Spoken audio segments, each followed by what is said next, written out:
and go button has been pressed. All right, so for anyone who's still playing along with us at home, welcome back to the Talking Average Fitness podcast.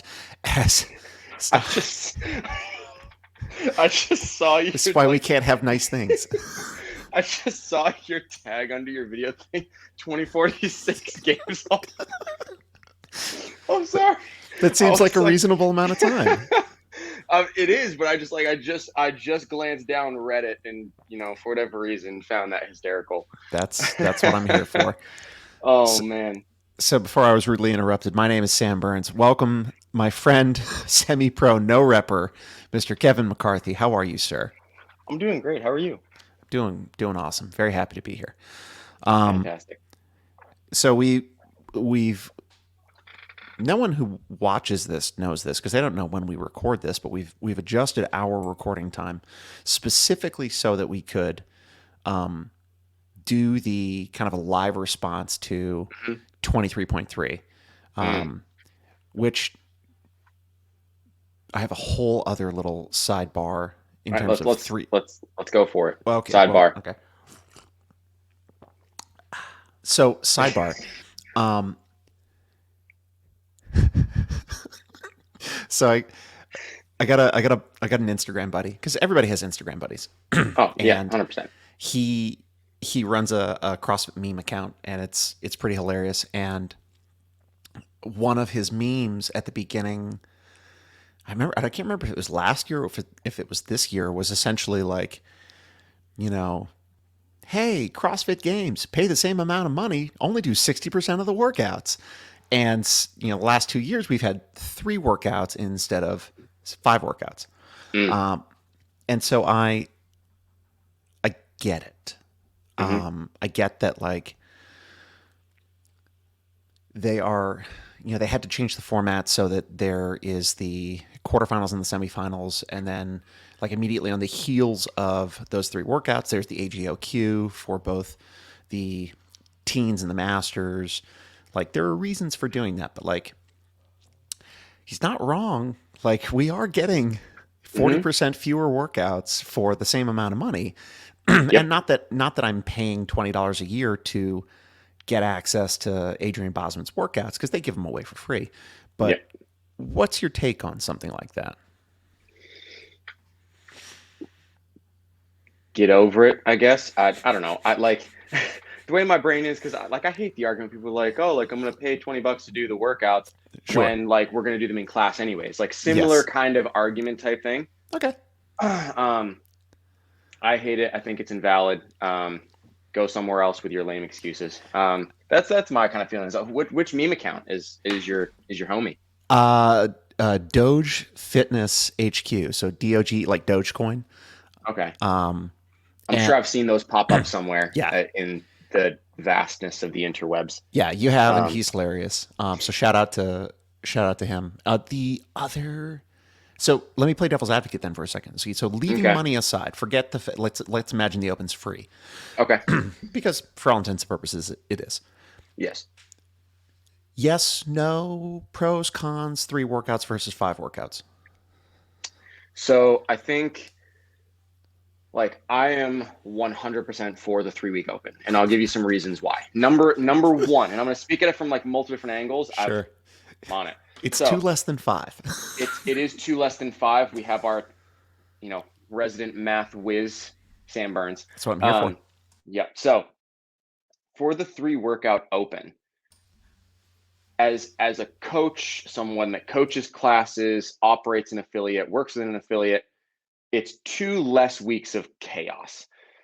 When the open is happening inside an affiliate, as coaches and affiliate operators and owners and whoever else is doing it, we love the open but loathe it at the same time, in the True sense story. that when from Friday to Monday, basically all hell breaks loose within the 4 walls of your gym. You could be running class and having multiple people doing different open attempts simultaneously. Judges everywhere. At least a year's supply of duct tape gets used in the span of like that weekend, because you're taping lanes, retaping Oh, lanes. I know. If you make, God forbid, you make the mistake of mopping over said duct tape, like it just becomes cemented to the floor and it's permanently there now. Mm-hmm. Um, I'm pretty sure if you go back to CrossFit Boston, is the tape I put on the floor for the 2021 Open and just left there because I quit. I gave up on it. It's still there. Um, and so now It that won. it did, the tape won.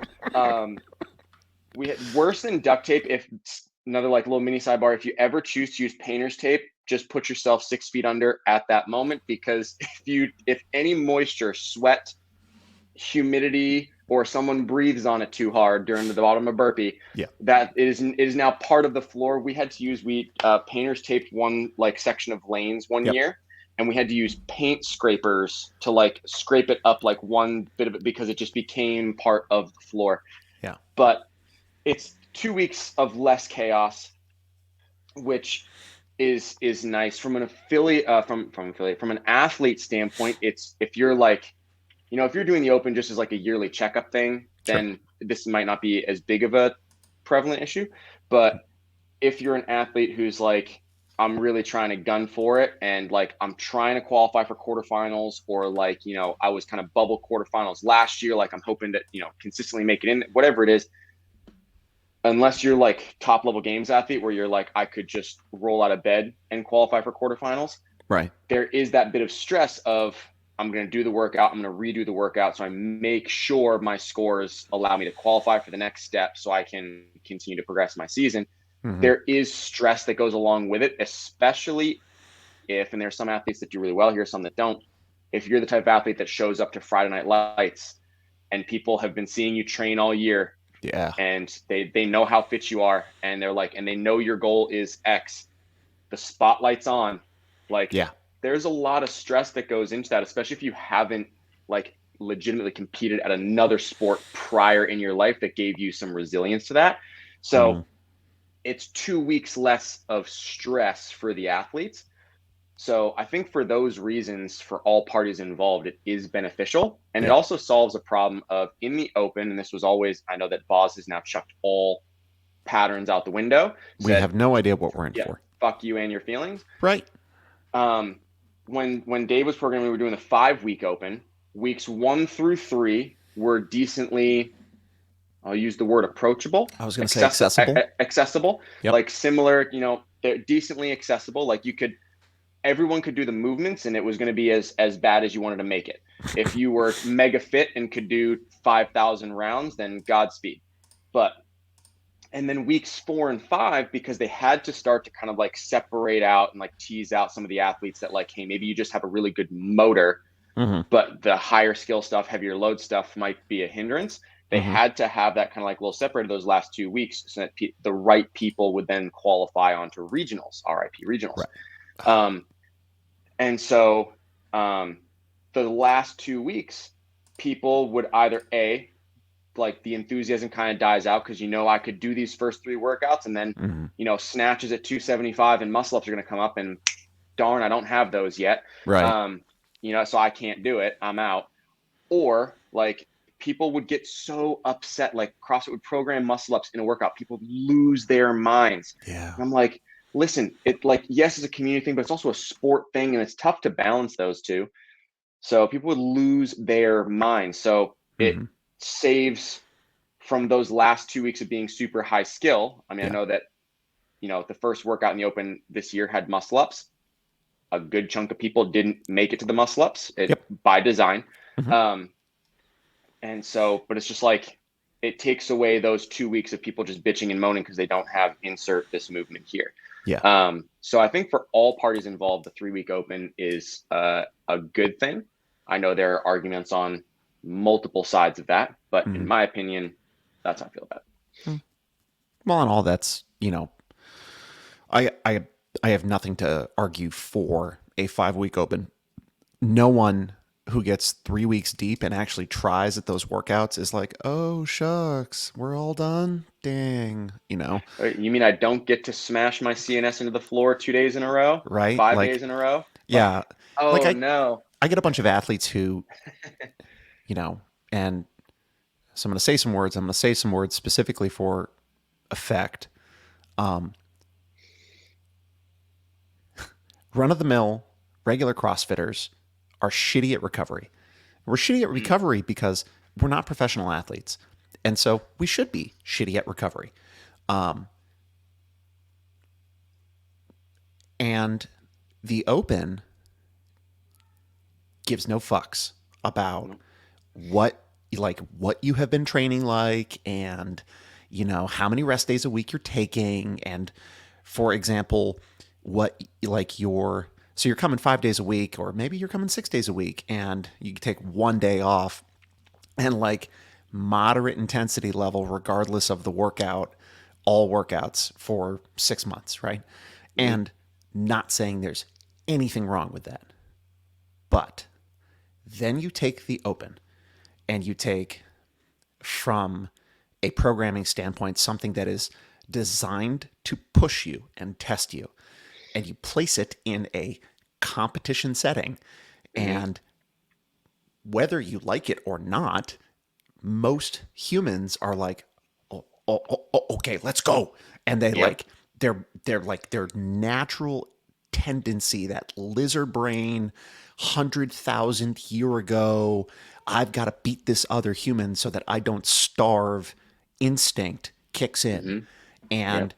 and we get smashed. Yep. And you couple that with shitty recovery because we're not professional athletes. Yep. That's hard to sustain.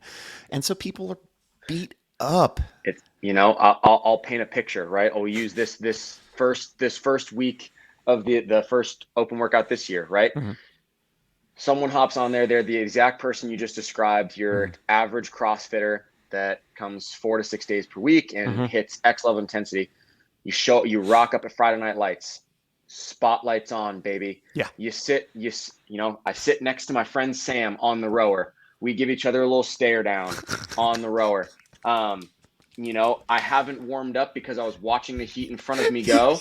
So I Yes. did. So my warm up was I put 45-pound plates on the bar, did one power clean, went, let's fucking get it. Yeah. I My warm up strap into is the that. 60 cal row. Yep. I strap into that rower, and my normal pace is 1,100 cals an hour. I start rowing at 15. I'm Yes. smashing this bit. I'm Yes. getting after it. Right. As soon as I finish sending my soul, that could have been my whole workout, 60 calories, done, cooked. I get off and I start doing my toes to bar. I normally do sets of 5. Guess what? Went for a set of 20 unbroken because I need to beat Sam. He Yes. needs he needs to know that I'm better than him. So I open up with a mega set because fuck it. Yeah. After piecing together the rest of my toes to bar, guess what? That's a great word Me, to describe that. listen, and then me, who normally again does my wall balls in sets of 10 to 15, a set of 40 unbroken sounds Yes. reasonable in Yes. this setting. So I launch that ball. I'm giving everything I got. Then it gets to the power cleans. Touch and go sets of 5 seems the right way to go about it because I got to stay ahead of Sam. Yep. Wherever you ended in that workout, right? I've just described a scenario that happens to most people as soon as Yep. 3, 2, 1, go. Any smart, like, here's a good way to approach this workout gets yeeted out that window Yep. because it's time to go. It's time Yes. to win. Yes. Um, and so as soon as that happens, right, I'm laying on the floor, I'm rolling around because I just reached a level of intensity that I have not touched ever in my life. Or since the previous open. Well, well, yeah. So like 363 days ago Right. was the last time I went that hard in a workout. I'm rolling around the floor. I finally peel myself up. Guess what, guys? Beer's in the fridge, Yeah. right? It's Friday Night Lights. You finish your open workout. Let's put you knock a few of those back. You go home, go to sleep. Sleep great. Boom, boom, and that right, and that's the recovery protocol. That's the recovery protocol was roll around on the floor for 5 minutes, Yeah. necessary, most times is roll around the Absolutely. floor 5 minutes, 3 Miller Lights, and then 6.5 hours of sleep with on some sore legs. Yeah, am I wrong? I like Well, as a person I've who hasn't had a drink in if 8 years, I don't know about the middle part, but well, okay, but I'm talking like, you're your average human that I mean, I literally watched it happen at our yeah. affiliate. People are like, they finished the open workout.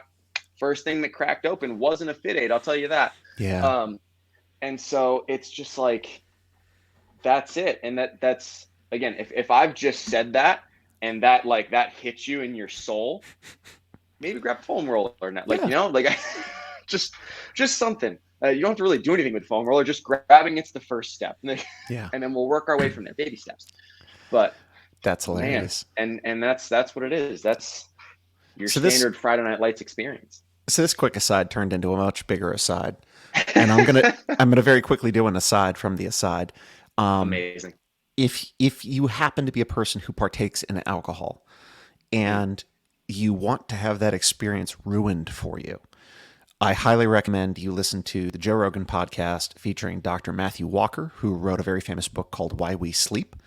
And it's like 3 hours long. It's one of the better 3 hour ones when he just breaks down the science of sleep and what happens when you do sleep and don't sleep, and the things that fluctuate or are affected by it. hmm And he talks very clearly about alcohol use and intake and how it affects sleep, and essentially how it stops you from getting any of the regenerative effects of sleep because hmm it sedates you rather than allowing you to naturally fall asleep. And sleep and sedation are two very different things. Yep. So we had an intent with this.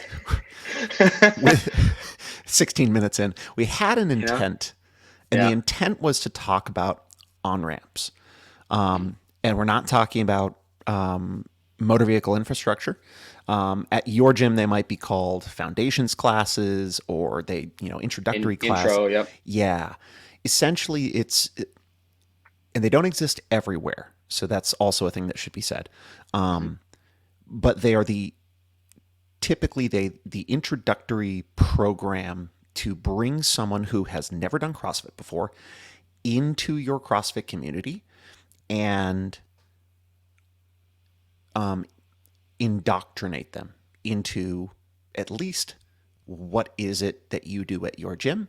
hmm But then it could also be a whole bunch of other things, and this runs the gamut. Depends on what your program looks like at that point. And if you've never done CrossFit, and a lot of people who come in and all they know about CrossFit is what they saw on YouTube one time, it would be normal to be like, ooh, I'm a little hesitant to hmm partake in that. And so on ramp is really useful. But then again, this is not a thing that is done everywhere. So we see some affiliates, they're like, nope, we're just going to throw you into class. We see some affiliates who are, super detailed, and nutrition consultation and in-body scan and 6 weeks one-on-one and then small group and then class and everything in between. hmm And you and I have similar but different exposures to this just because of like the circles we run in, but also the affiliates we worked at. hmm And I think this would be an interesting thing to talk about. So, first of all, on ramp, a fan or no? hmm You. Yeah. That's this is a massive cop out answer, but it depends. Um, You're right. That it's is a it's cop it out. it Come it on. it is because it's okay. So me personally, like if I Yes. like it, all things perfect. I don't think it's necessary. I think if your coaching is good enough, like if and not Oh, even I won't even say good enough. Yeah, I know. I'm gonna get real controversial. okay. I'm gonna dive in. Okay. There's your trigger If warning, everybody. Yeah, exactly. You will be triggered. I'm sorry. You'll be offended. I don't care. Um, if the coaches at your gym operate at such a level that they can meet everyone where they're at, Yeah. then people can just kind of hop into class and be good to go because we're going to make sure that they're using the appropriate loading, that they learn the movements properly. There are portions in class, again, this might come down to the programming as Mm-hmm. well, that there are portions in class where you are teaching movements that they can learn the movements Mm-hmm. properly, and get, loaded up and ramped up and kind of like the complexity and the loading and everything appropriately, Yeah. then you don't need one. If your coaches aren't good enough to deliver that in class, then an on ramp probably is going to be useful or something needed at your gym so people can learn to move properly outside of whatever is going on in class. Hmm. Well, I listened to you talk, and so I was listening to a podcast recently where Brian Chantosh, Tosh, Mhm. to basically Yep. everybody in the community, he just Finished rowing across the Atlantic with three other guys. Talisker Whiskey Challenge, which is just fucking batshit. You should look that up. He was talking about like being specific with word choices. Hmm. So I hear you say, if your coaches are good enough, then an on ramp Hmm. is not necessary, right? Yes. Hmm.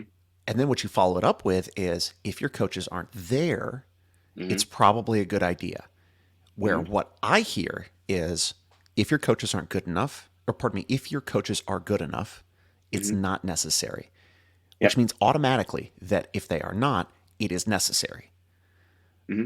And I think a lot of that comes down to like, you know, big picture, holistically, from a culture standpoint, what do you want that person's experience Hmm. from the moment they walk through the door to the moment they walk into their first group class or however it ends up being structured to be like? And have you given that thought? And is your system set up to accomplish the goals that you want them to like achieve throughout the process?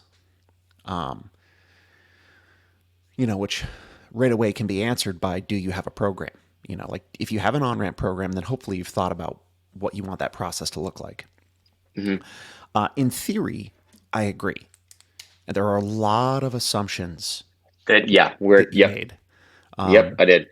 I did, because then the biggest one was like define good enough, right? Like if you're when I said like if your coaches are good enough, you don't need one. If they're not, you do. Like define good enough. Well, so even before that, for me, the purpose of an on ramp course or a foundations course, and we're just going to call it on ramp from now on to give ourselves one thing to think about, is I imagine a person has never done a bunch of the stuff that we do regularly, right? Hmm. So at any given point in time, someone can walk into a CrossFit gym and they can look at the whiteboard or look at the TV, depending on how yours is set up, and they can see words. Those words might read clean or snatch or kettlebell swing, box jump, burpee, pull up, chest to bar, muscle up, Double under. double under. Like there's a whole host of terminology that is kind of unique. AMRAP. Yeah, fucking imam, like 4 time even. Hmm. And there's all of that, right? Then once we teach them what those words mean, and now they're doing those things, a clean is a great example. I've got to get you to, with an object, let's call it a barbell, accelerate a load from the mid shin position to your shoulder in such a manner that you don't look like a dog taking a poop somewhere in the middle, right?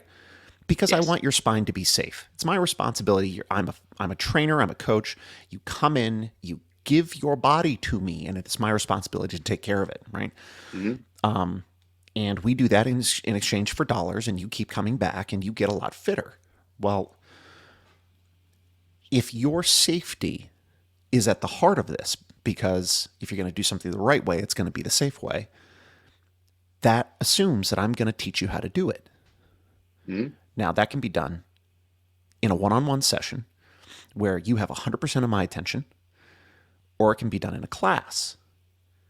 Assuming you teach things in your class and you don't simply say, hey, everybody, grab your barbell. Our strength session is, 5x3 touch and go power cleans.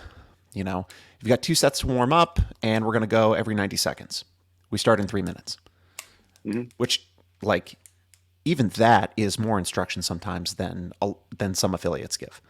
Hmm. So to be clear, there's no teaching that just happened right there. That's the plan. And you're hoping that everybody who is there has looked at each other enough to figure out that they're all going to do the same thing. And that new person, you're hoping that they're going to play along. In a one on one session, you can actually teach them how to do things. Aw, sleepy boy. But if you're not taking the time Hmm. in your like so if you don't have an on ramp and then your class structure is simply not built to provide you with an option to teach, let alone you take advantage of that option, and then assuming your programming allows for it. Then there's the question of, can you, as a coach, effectively divide your attention between up to 15 people who have somewhat of an idea of what they're doing, and one person who absolutely does not. You know, I've got to Yep. teach you how to do this thing, and while I'm doing that, I am also going to not sacrifice my attention to 15 other people. That's a really hard thing to do. You know, Yeah. I I personally am of the opinion that if I open an affiliate tomorrow, on ramps would be mandatory because it removes for me a bunch of problems.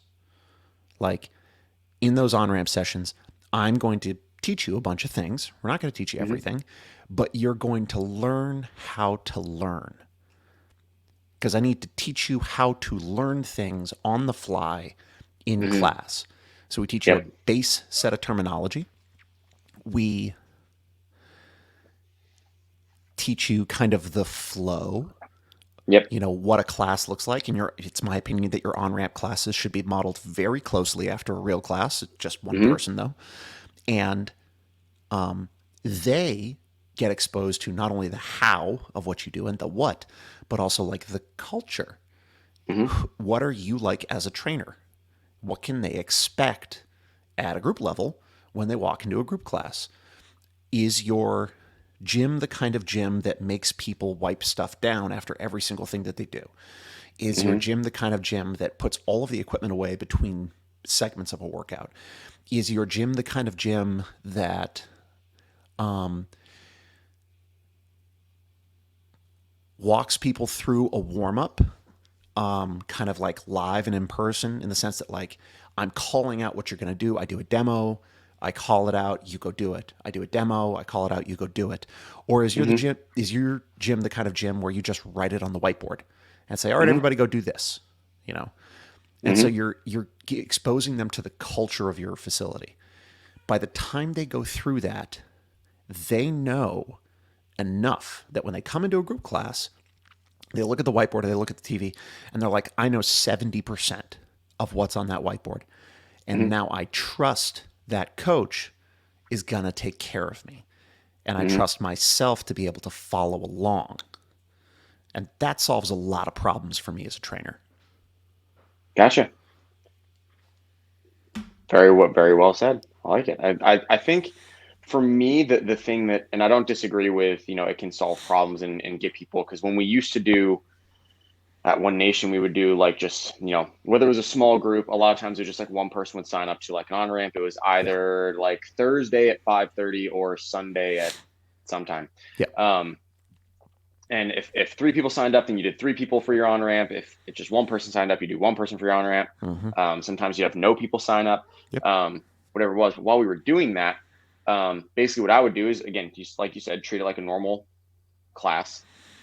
I'd have their on ramp stuff written up on the whiteboard. Bring it like, hey, here's how things are going to start. So we're going to bring you over to the whiteboard. Here's all this nonsense. We're going to Mm-hmm. talk about it. I'm going to tell you what I'm looking for, and then I'm going to lead you through the whole thing. Yep. So I'd be like, hey, this is your workout today. These are the movements we're going to go over. Here's everything we're going to do. Get that person warm. Mm-hmm. And then for me, like we kind of, as coaches, you'd have like kind of not really like free reign to do whatever you wanted for an on ramp, but I would tend to stick pretty close to the foundational movements and just go over those and only kind of progress them along if they were, not moving like a bag of hammers rolling down the stairs. So as long as, like you're saying, their air squat doesn't look like a dog taking a shit, we're good to go. And we can kind of keep progressing along, but it'd start going air squat, front squat, overhead squat. If everything there looks phenomenal, we start moving on to the press series and working through the press series. If all that's good, we start working through the pull series. So um, depending on how that person was kind of progressing along, it would depend on like how far into the foundation movements we would get. um, but that does a couple things for me. Number one, it again teaches them some of the movements. I'm like, look, I'm not expecting you to like memorize all these movements and the names and how to do it like today, but we're going to keep doing them. But like, this is the idea. Number two, it would allow me to kind of see, how do you move? Do you move well? Do you have any mobility restrictions? Is like getting anything over your head just like not on the table for right now until we, work on that? Right. Can you brace your spine and get it into a brace position, and you know whatever it is. And then from there, like after that on ramp, you could then, like, if they were like, "Yep, I'm ready to go. I'm gonna dive into it. I'm here for it." Awesome. We'll get you signed up for your kind of intro month. And then I would send a message to all the coaches. Hey guys, this is Bob. Bob Mhm. moves like shit. You're gonna have to keep him pretty light loaded for a good portion of time, or you know, hey, they just don't have much capacity. You know, like Mm. at this was something, and this broke my heart. I'll like tell like a little story here. Is I did an on ramp with a female that had come in, Right. and she was a student at a local university, and she comes in and we're going through the on ramp, and I'm like, getting warmed up bikes. I'm like, little hip mobility stuff, shoulder mobility stuff, kind of like, get everything kind of generally loose and warm so we can go through our foundational movements. Well, I started off with the air squat, relatively, like I like even had the medicine ball. I'd use like, Hmm. the little target. If you've done squat therapy or been to level one, you know what I'm talking about. Right. This poor girl, again, college age student, Hmm. almost that close, got pinned at the bottom of an air squat. No kidding. And I sat there and I was like, there were two things. Part of me was terrified, like, how Yeah. have you gotten this far, honestly? And Yeah. two is, we have exactly what you need. Like, Yeah. we can help you and make every aspect of your life better. If you're almost getting pinned at the bottom of an air squat, imagine what if she came 3 times a week Right. and did CrossFit with us for 6 months, how radically different her life looks, right? And I sat there. So, like, part of me was somewhat terrified. Part of me was really excited to work with her. Hmm. She went through her on ramp. She opted to do a second, like, private on ramp, which she scheduled with me. Like, we kept going over some movements and the whole thing. When she started taking class, she would come in and I, like, again, sent a message like, "Hey guys, this person is joining. Yes. She's going to primarily come to like these class times here. So if you're on these class times, like, extra perk your ears up type thing." Yep. I'm like, I said in my message, like, I'm not exaggerating. She almost got stuck in the bottom of an air squat. Yeah. So she is going to need to move with no load for a while Yeah. until she can build up the strength to move her own body weight and control that. Yeah. Then, we can start to slowly load things up as we go. But I was like, for at least the first month, she's using a PVC pipe and she's just learning how to coordinatedly, athletically, whatever, move her body and Hmm. move her muscles and her Hmm. limbs and the whole thing. Um, and I think she stayed with us for 2 months and then quit. And I'm Oh. I'm not entirely sure why she quit. I think I only had her in class a couple times. Um, but she just said, like, "Hey, I'd like to cancel my membership." And I'm,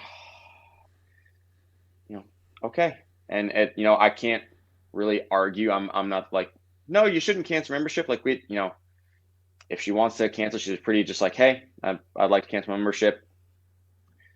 That sucks, but because we can help you, like, we Yeah. can give you everything you need. So that was really unfortunate. But it's like, that if for an on ramp, if that person just comes into your class, and Yeah. again, this is a unique scenario, but if that person just rocks up to your class and is like, "Hey, I'm here to drop in," and you're like, "Sick, grab a barbell," like, she is now wrecked. And she's gonna be in for an adventure because she didn't have that chance to, like, for you to learn that about her as you're going through an on ramp thing. So that is the part of me that likes an on ramp for that reason. Yeah.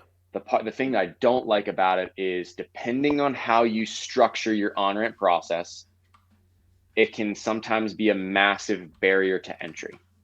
The gym that I was at in Maine, we did an on ramp program that was a month, and it was 3 times a week. Yeah, that facial expression right there is exactly how I feel about it. So, Well, I'm reacting to that and Oh, and the open workout? the open workout at the same time. So I'm sorry. I'm going to give you 100% of my attention, let you finish this story, and then we'll flip over. Okay, and then we're going to talk about the open. It's going to be Yes. great. Yes. So, um, that 1 month on ramp program was 3 times a week, Monday, Wednesday, Friday, and it was either 6:30 a.m. or 6:30 p.m. You would do your on ramp session with either myself or the owner of the gym.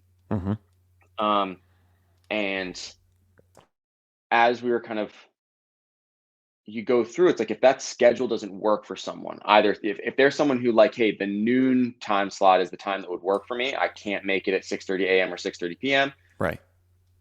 then that person's automatic because you're like, yep, you got to do your on ramps. And it wasn't offered that like, hey, if this schedule doesn't work, we can schedule you like private on ramps with a coach that has the flexibility to like, do those sessions with you at those times. Right.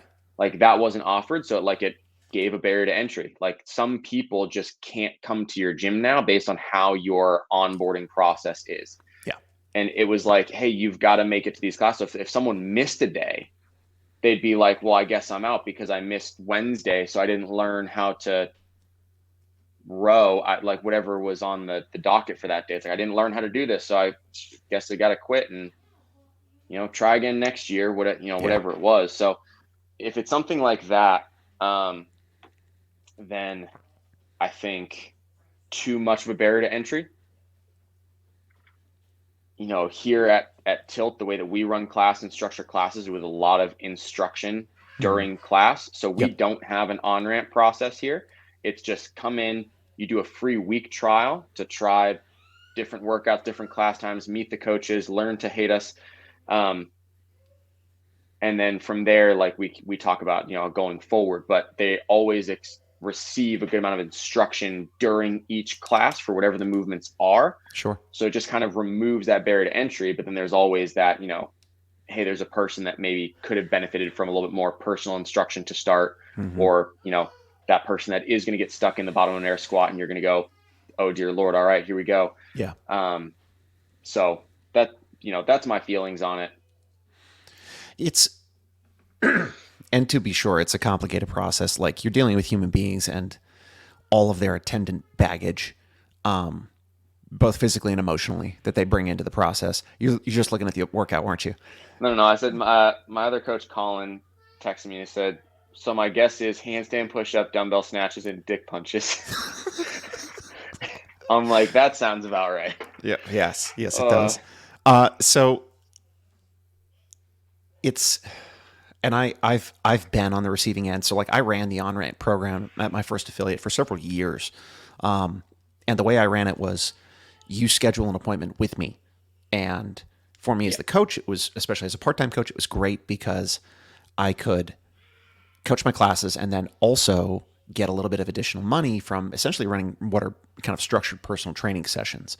But it gave me great insight into what those athletes were capable of and what they were comfortable with and what they were not comfortable with. And to your point about the young woman who got pinned in the bottom of an air squat, if Yeah. I had a severely deconditioned athlete, I knew it and I could communicate that to the rest of the staff and they could take care of that person. And our retention was much higher because we had that level of understanding at the individual level.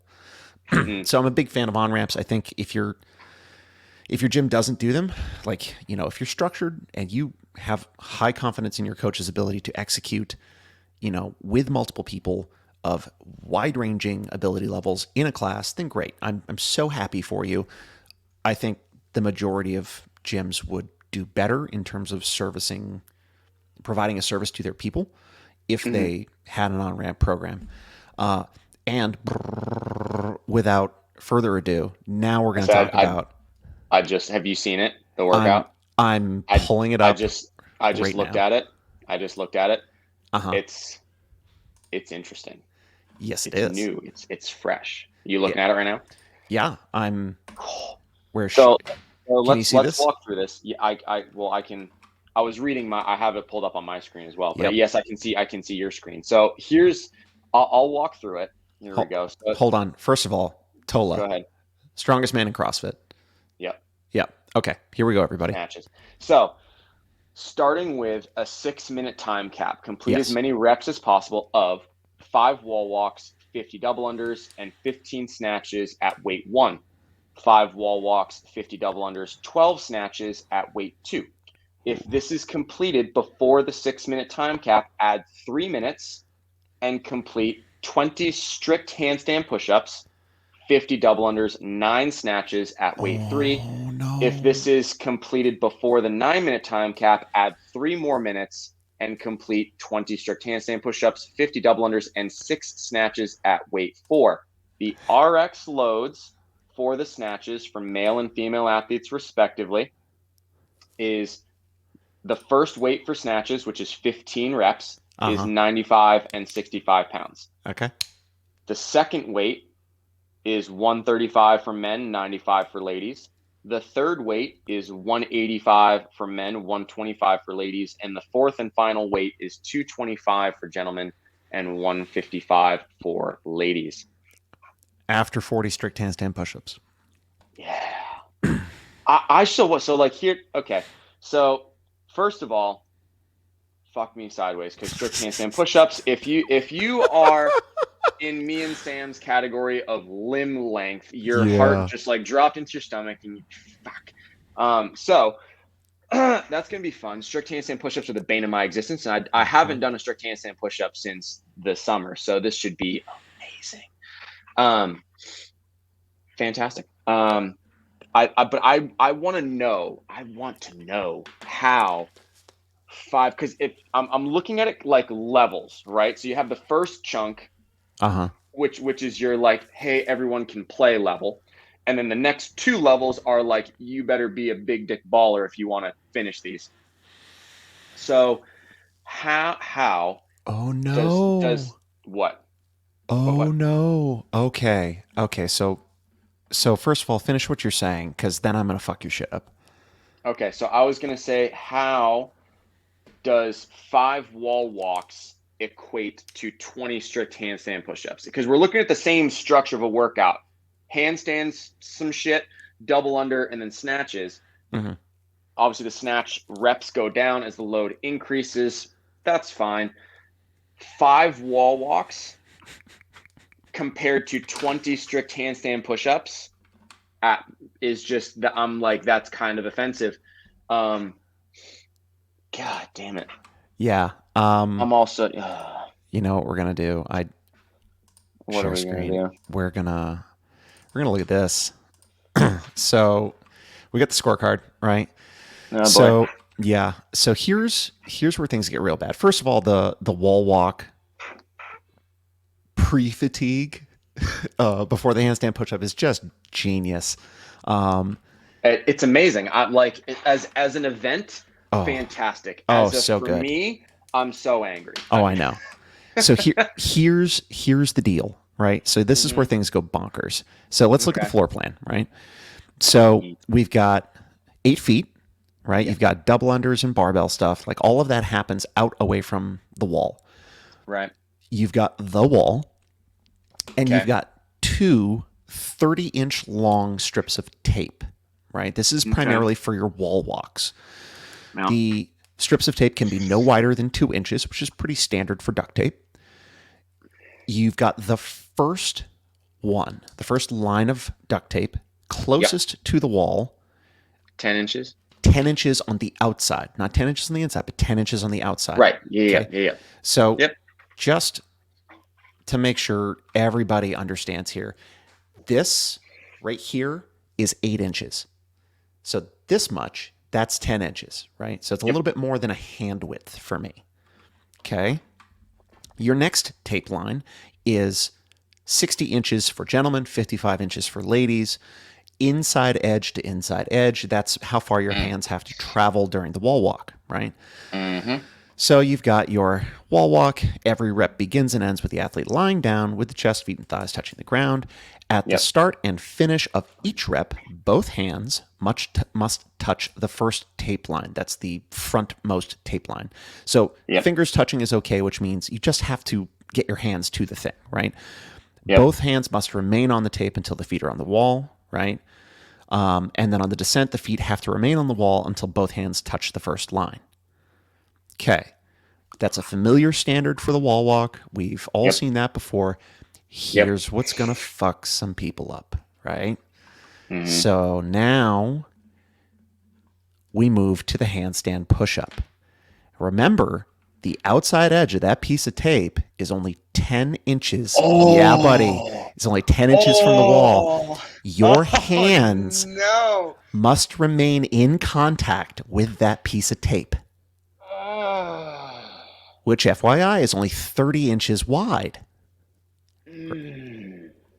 Well, okay, so here's the thing is, and this is so clever by Boz. I mean, you and I were talking about this, like him Yeah. wanting to be virtuous in his movement, right? So we're in the same. Oh, You can tell where I'm going with this. So yeah. here's the thing. So if you're looking, so uh, it's now. This is gonna like I'm gonna get one handstand push-up. It's gonna be amazing. So the tape is, like you said, 30 inches long, wide, however you Wide. want to. Yeah. So yeah, like 30 inches widthwise that way. Yes. Your hands have to stay on the tape. Yep. So your hands are within a 30-inch box, or Yep. within like a 30-inch width, right? Yes. Previous handstand push-up standards were a 24 by 40-inch box. Or 24 by 36, maybe. It was one of those two. I want to say it was 40, but Either way, it anyways, doesn't matter. bigger. Either way, bigger is the idea. Is Yes. previous standards allow you to put your hands wider. Yeah. Now your hands have to come narrower. Not only that, but you're only allowed to be 10 inches off the wall. The boxes prior, you could be 24 inches off the wall. I know. They took 14 inches away from, like, I'm going to be so vertical. Yeah. And like, so here's the thing, and I'll fully bare my soul. Handstand push-ups, especially strict ones, are the bane of my existence. Being a heavier and longer athlete, I hate it. So every single strict handstand push-up I've done has been an inverted incline bench press, because Right. it gives me mechanical advantage to arch my back to allow me to press. But now I can't do that, and Right. I'm so upset. Well, so let's look I'm at so angry. Mr. Tullamore, can you? So what's interesting about this is it's kind of working for and working against most athletes, right? So if Yeah. I was to do the world's most virtuous strict handstand push-up, Yeah. kind of coming at from the side, what you'd see is something like this, right? So Yep. hand fully locked out, elbow breaks forward,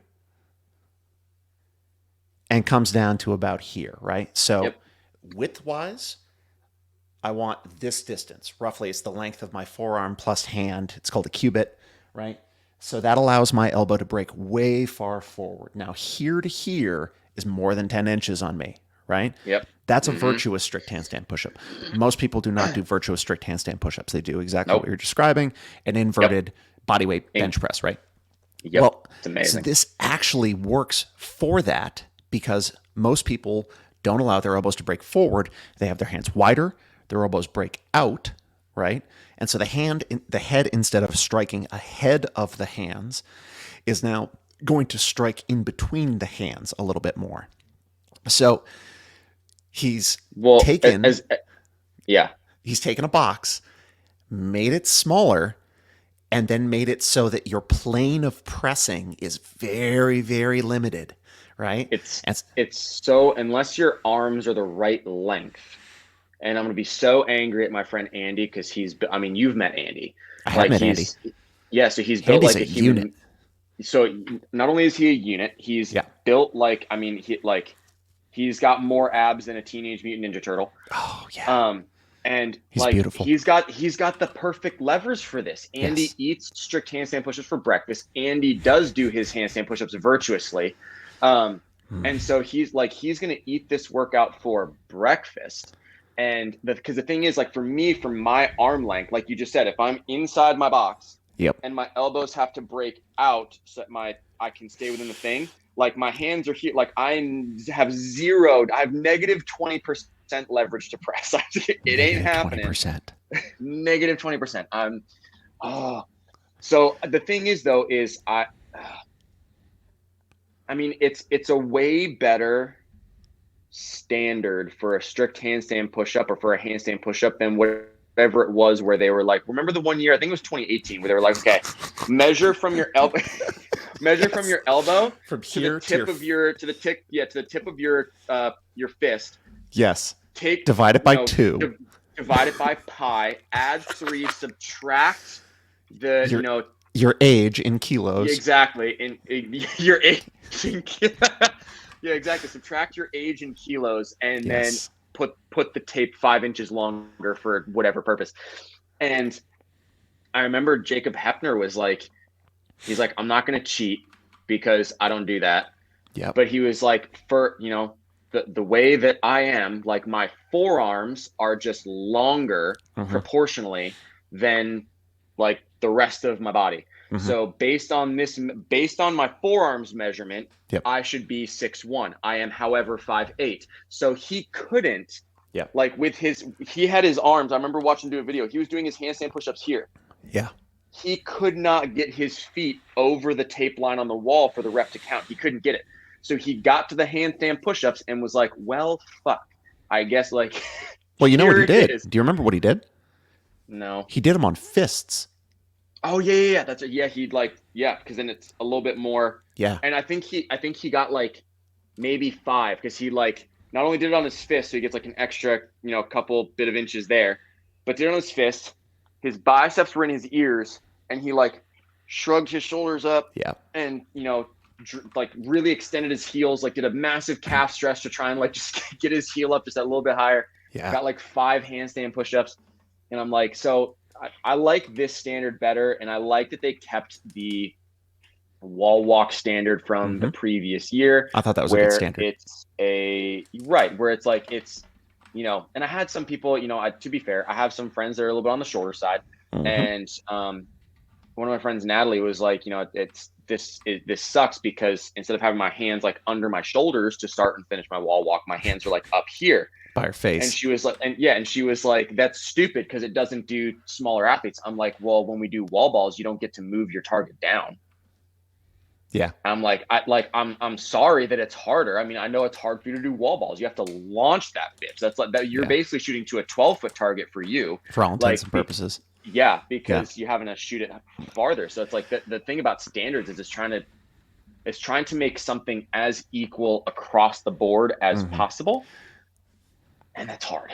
So what I so this movement in particular, the handstand push-up, Yep. if you give a shit about Mm. movement quality, Yes. is a bitch to judge. Oh yeah. So Oh yeah. there's a couple kind of people. There's a couple people who do the open, right? I want to do the open. First of all, I'm assuming that you've paid $20 and you actually give a damn about where you fall. So we're leaving out the people who didn't pay for it. Yeah. I want to do the open and I want to see where I get, roughly speaking. But don't judge my reps too closely, right? Yeah. I want to Yep. do the open and I want it to be the truest test of fitness possible. So judge my reps. And if Denise Thomas is your judge, then you don't get a choice. You just get option number 2. Yep. I will not name names, but I have been in the presence of some very fit individuals, some quarterfinals level or higher fit individuals who, because they are quarterfinals level fit, Mm-hmm. they essentially want a pass on the open workouts in terms of movement standard. And good enough is good enough because their capacity is so great. This kind of thing, where so first of all, again, 30 inches, thumbs at least got to be touching. So if you include hands on either sides, maybe you've got like a Oh, full. okay. Thumbs. Okay. Yeah. So it's, if you look at the diagram here, this is Oh, okay. okay. I So say it's not. I was picturing like my palm had to like tape line here, like my palm had to be like within That. the tape line, and I'm like, Yeah. all right, sick. But even still, right? Yeah, So yeah, couple this with that 10 inches from the wall. Ugh, yeah.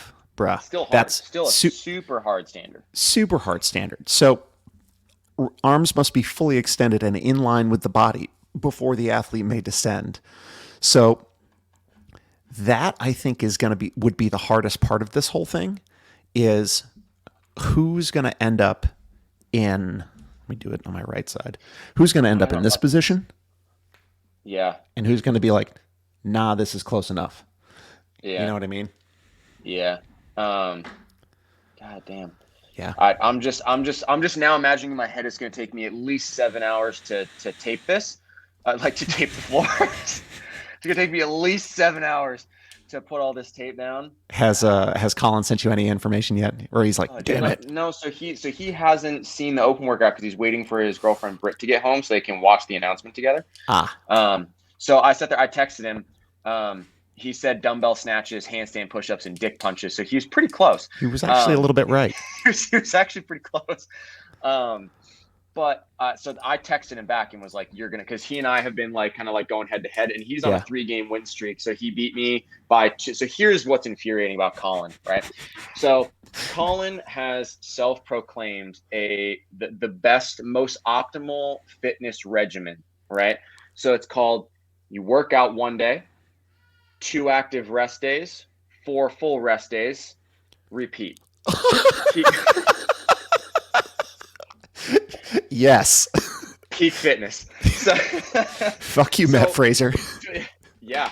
So like Colin, he always jokes that he doesn't work out much. He does, like not like much, but like he works out like a normal human, like 3 to 5 times a week. Colin will work out. And here's what's infuriating is in his so-called I don't work out much.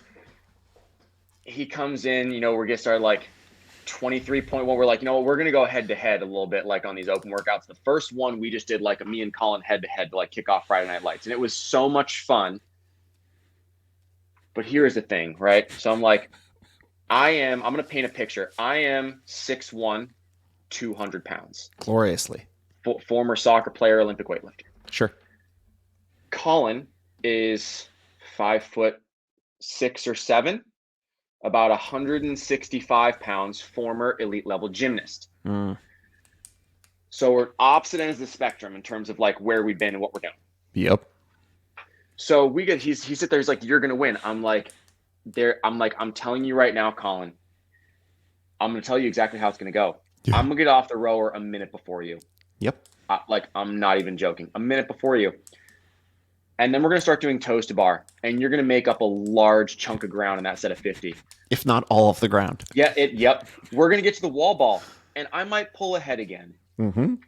We're gonna get to the power cleans, and I've not cycled a barbell in a long time, and Yeah. that's gonna weigh heavily on me. And even though he's like, I don't work out much, like he does CrossFit 3 to 5 times per week, whereas Right. like I had taken a bit of a break to pursue semi-pro soccer. Sure. So it's just like that cycling a barbell, and then as soon as you get to the muscle ups, it's not easy. It's not hard to tell who's better at that. Yeah. So I sat there. I was like, the only chance I have to beat you is I have to get to the rings, get a set in before you even get to the rings. That's the only You have chance to I come have. off your first set before. Yeah. I have to finish a set of muscle ups before he's even like chalking his grips to go. So that Okay. I'm like one set ahead. That's the only chance I have. So guess what? I called it brilliantly. I got off the rower a minute before he did. Fantastic. I start going on my toes to bar. He strolls his way to the pull-up bar and just starts ting, ting, ting, ting, motherfucker. All right. So he makes up a decent chunk of time. Yeah. Probably at least 30 to 40 seconds of that minute is like he makes up on the toes to bar. Yeah. We get to the wall balls. He does his, I think he did 4 sets of 10. I did 25 and 15. So like I again made up a chunk of time. That barbell it beat me up and took my lunch money. I was having zero fun on the power clean. So I get off the power cleans and I'm ahead. I start chalking my grips, like it's chalk on my hands. I line up under the rings, and like as I'm looking up at the rings, getting ready to jump, I see him walk past towards his rings, and fuck. Yep. So I did 4 reps, he did 5, and there was that. So he beat me by 2 muscle ups on that workout. Oh, it was so much fun. I was like, no complaints. I was super happy with my score. Yep. Good to go. Yep. Second workout, we're doing burpee pull-ups and shuttle runs. Now, Colin, better burpier than me. Shouldn't be a secret. better pull-upper than me. Also not a secret. Right. But I've been playing semi-pro soccer now for 4 months. I've got the shuttle runs. I'm like, oh, I'm gonna Yeah. cook you on these, Nobody's. buddy. Yeah. No problem. So Colin, in similar, like, men will die for points type aspect. So we Yeah. start going the 5, 10, 15 burpees. Like, we're going at roughly the same pace. But on the shuttle runs, I start getting ahead, right? So after the first 5 burpee pull-ups, we were pretty much in line for the first 10 shuttle runs. Sure. Like, I'm maybe like a couple steps ahead of him just because I have longer legs. 10 burpee pull-ups goes by. Now I'm like one length ahead of him on the shuttle runs. Right. 15 burpee pull-ups. Now I'm a full shuttle run down and back ahead of him. By the end of, we're going into our 30 burpee pull-ups, and I am 2.5 shuttle runs ahead of him. Like, I'm just crushing the shuttle runs. I start moving in my burpee pull-ups, and at this point, like, because I've been pushing the shuttle runs, like, I'm cooked. Yeah. I'm just hanging on for dear life. I'm Right. doing burpee pull-ups as fast as a 6'1", 200-pound athlete can do them. He comes over, and this is like he can hear my judge counting reps, so he knows how far behind he is. He starts just hammering reps to catch himself up and then just going to hang on. This is what sent me. Time gets called before, like, I'm doing a burpee and I Yeah. come up about to jump my pull-up bar. Time gets called, so my pull-up doesn't count. Right.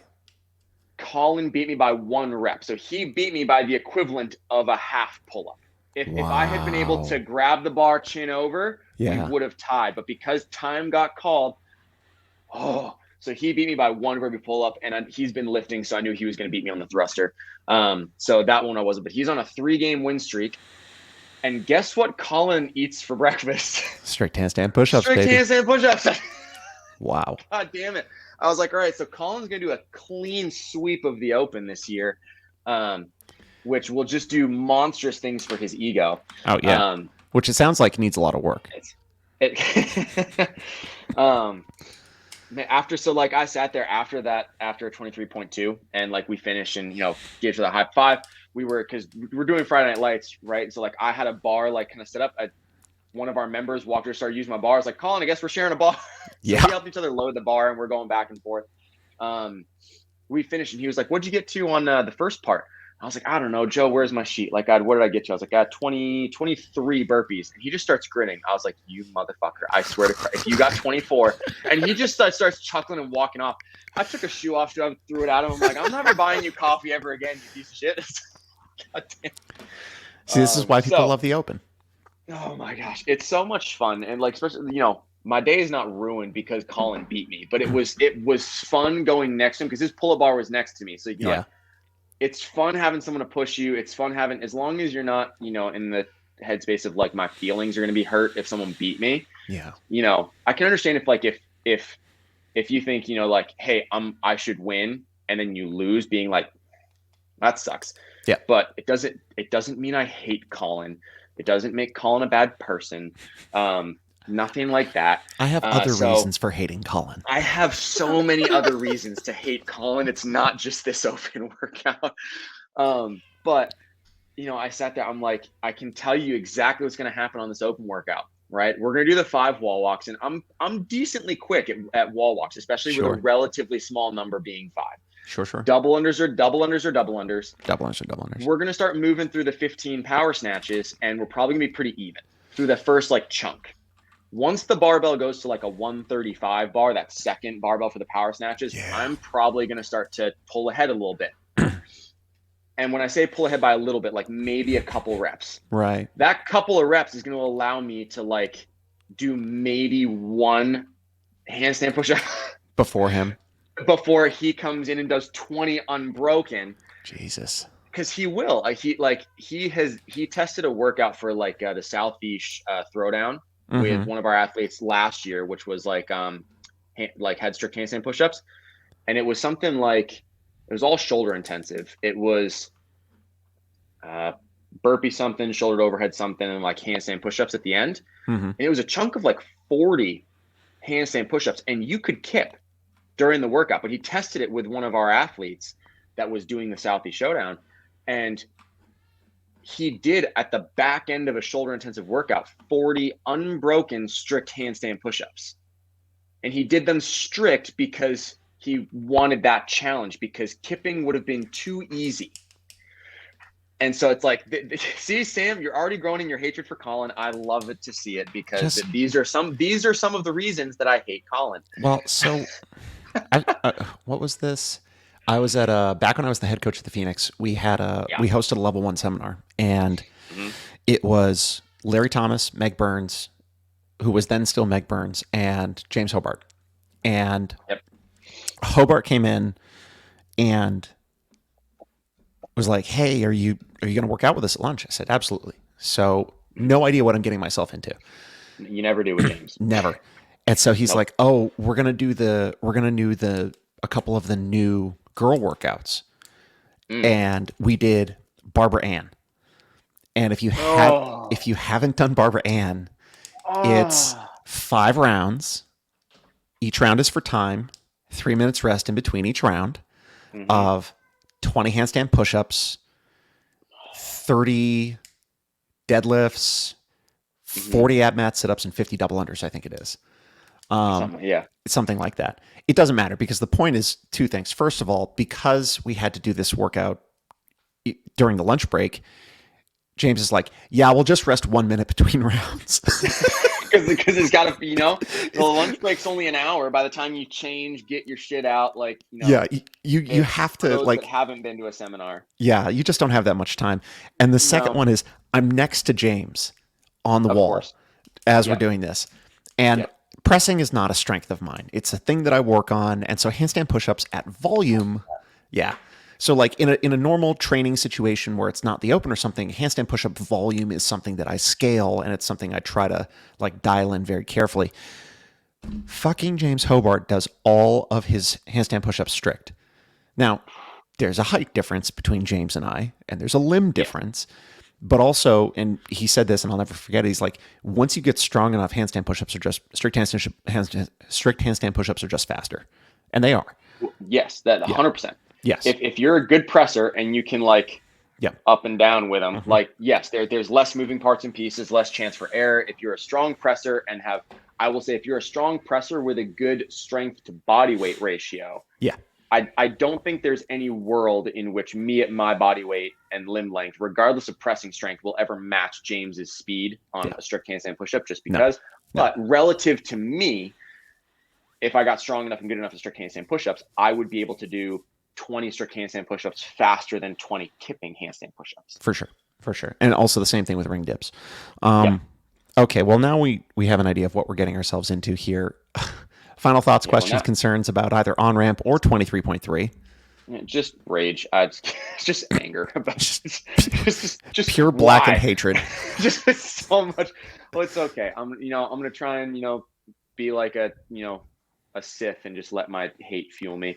It There's a because it's the lot. only thing that's gonna get me through the handstand push-ups is like just I remember so much. There was in I forget, it was 2018 or 2019 Open. There was a workout that was 50 or 200-foot overhead walking lunge with a dumbbell, Mm-hmm. and then 50 box step ups with the same dumbbell, 50 Yes. strict handstand push ups, and a 200-foot handstand walk. Phenomenal workout. Phenomenal workout. But the strict handstand push ups were strict ones. Yeah. And so at that point in my fitness career, and I'm kind of back to that point because I'd worked a lot on strict handstand push ups during my competitive push in CrossFit. Mm-hmm. I was okay enough at them to kind of like get by. Right. But at that point, I was like, I was doing my strict handstand push-ups in like I think I opened up really strong with a set of 3, and, and then just was just Yes. and I was like sick, and then it just went downhill from there. Singles And from so there. it was just singles from there. I think I failed like 5 or 6 of them, Uh, and it was not good. Needless to say, that's where my workout ended during that one. And I imagine a similar thing happening this week.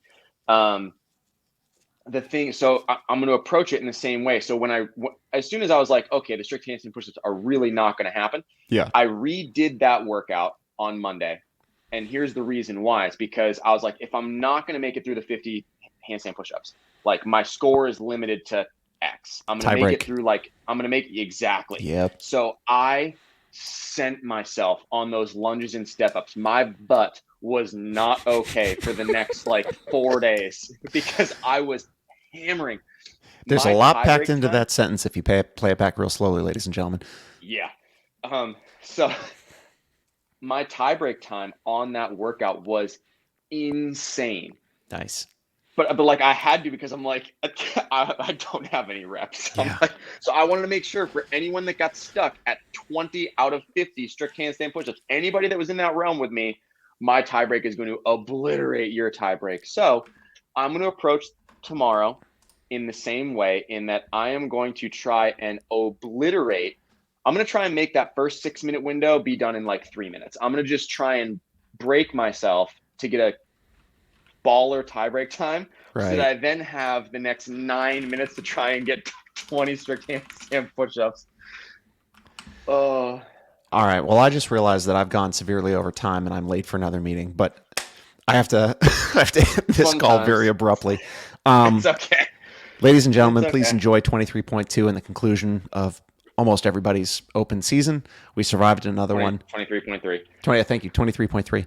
Um, and if you can, let us all know how much you hate Colin in the comments. Yeah, that's let us know. Kevin, best of I'll luck send to it, you, I'll send us sir. some love letters. Yeah, best of luck to you as well, bud. Thanks, man. We'll see you.